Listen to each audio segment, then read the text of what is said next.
Hello guys! So, magluluto tayo ng beef mechado. Papakatusin yung mga rekado na ginamit ko. So, meron tayong beef. Yan, importante. Patatas. And then carrots. Then, meron tayong sibuyas. Bawang. Kamatis. Meron din tayong beef broth. At dahon ng laurel. Meron tayong fish sauce or patis. Tomato sauce. So, ayan, nilagyan ko na siya ng toyo. Then, lalagyan natin ng konting suka.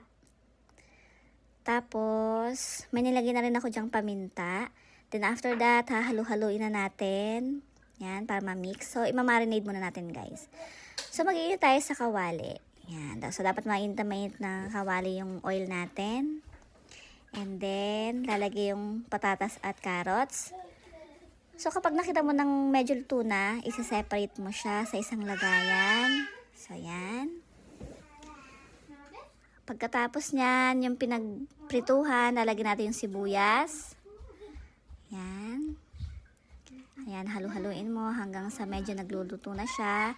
Bawang. Yan, mix-mix mo lang.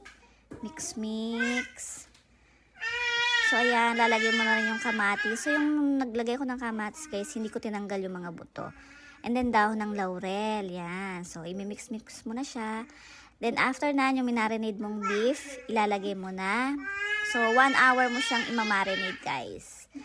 And then, yan, halo-haluin mo. Halo-halo, halo-halo. Yan. So, lalagyan mo na siya, guys, ng patis.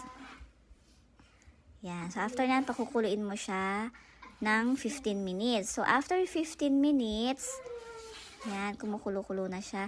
So, lalagyan mo na ng tomato sauce. So, hahalu-haluin mo, hahalu-haluin. Yan, hanggang sa mag-mix na yung tomato sauce sa ano. So, pwede mong ilagay yung beef broth. Ayan. So, tatakpan mo ulit siya ulit. Papakulan mo siya ng 45 minutes. So, naka 45 minutes na siya, guys. Pwede mo nang ilagay yung naluto mong patatas at carrots. Yan. So, medyo masabaw nga lang siya, guys. So, last na ilalagay mo is yung bell pepper. So, ginamit ko is yung red. So, ayan na, guys. Ayan. Yan na yung fish product natin. So, hopefully, masarapan yung pamilya ko. Yan. Hindi ko na siya nilagyan, guys, ng sabaw kasi ano. So, thank you!